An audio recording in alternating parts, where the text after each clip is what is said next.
this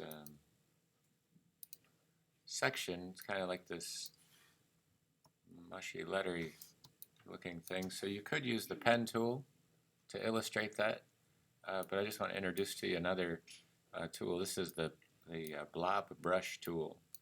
So when you take a look at your palette in Illustrator, down at the bottom you'll see these three dots that allow you to edit the toolbar.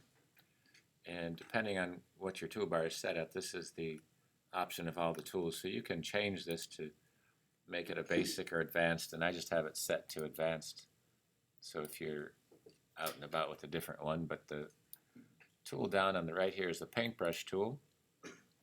When you click and hold down the window shade, you'll get to the blob brush tool, which is Shift plus B on there. And what happens is when you click on this, it's almost like using a Sharpie marker. It makes a shape. Spacebar this out. Make another shape, just placing this on there. Then I'm just going to click the V key to go back to the pen tool. And you can see they're all connected because they were touching. And if I switch this over, you'll see it makes this shape. So it's a little bit easier to draw with. But the default so far is just placing these together. So if they don't touch, and I go back, they become individual pieces. And if I select them all and just use the switch over or just use the keystroke Shift X, it'll switch over the paths, and you can see these paths, and they're just interacting the same way for these strokes. So when you take a look, you can increase the piece, you can align it so it's on the inside or the outside of the stroke. Okay, so it gives you that option for it. The profile you have to set separately in a different method because it's actually acting as a shape on this piece. So that's where this section becomes colored in. So here you can color this part in. But you can use the pen tool or you can try this tool. And I'll take the blob brush tool, and if you use the bracket keys, it makes the brush larger or smaller. And here I'm just illustrating this on the top. And you can see when I let go, it shows a little difference. So you're trying to get a little bit of the section, so I might go over top of it.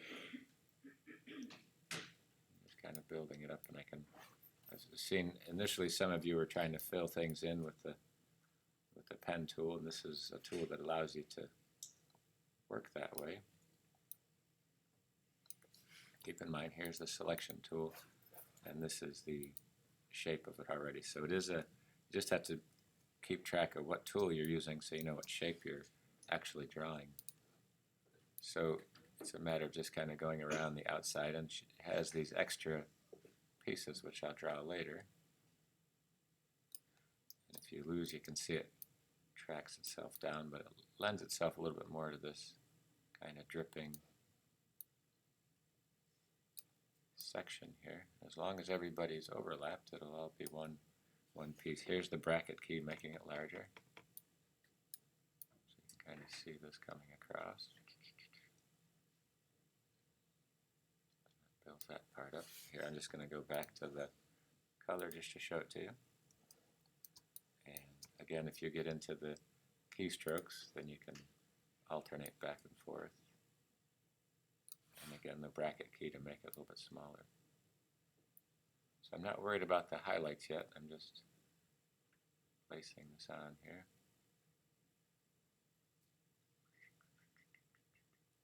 Blending out like that. Then I fill it in a little bit with a larger brush. Go back to the smaller brush. And just blend this out here. And you can see it snaps too.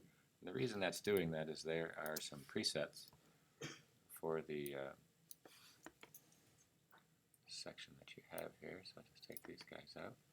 So when you double click the tool, you'll see that you have these presets, and you might have to experiment with it just so you can see it. The size you can set, this angle that you can rotate it around, size of the brush, that type of thing. and the accuracy of when it sometimes jumps, it's dead center right now, but it'll make it a lot smoother transition, just take a little time to render it. This is fixed when it's using different items that you have, so you can pick from there.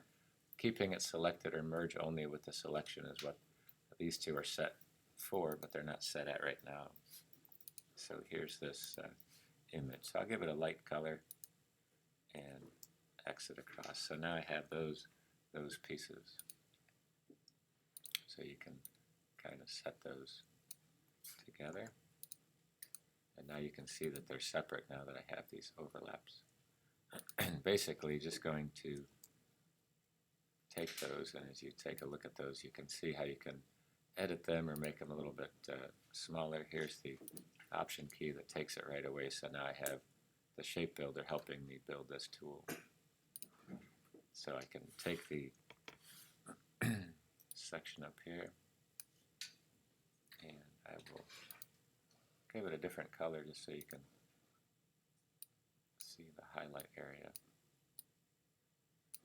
So I'm coming around here. And like I said, you can do the same thing with the pen tool. This is just an option for it. You can see how some of these are cut off. And you can make them smaller.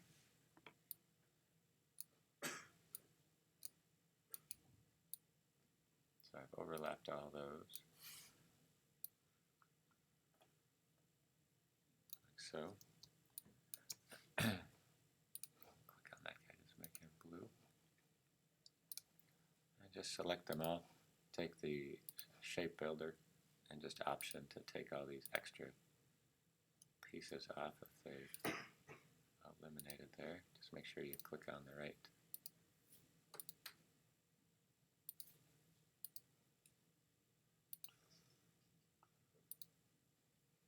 Let's see, this one right here. This guy up here.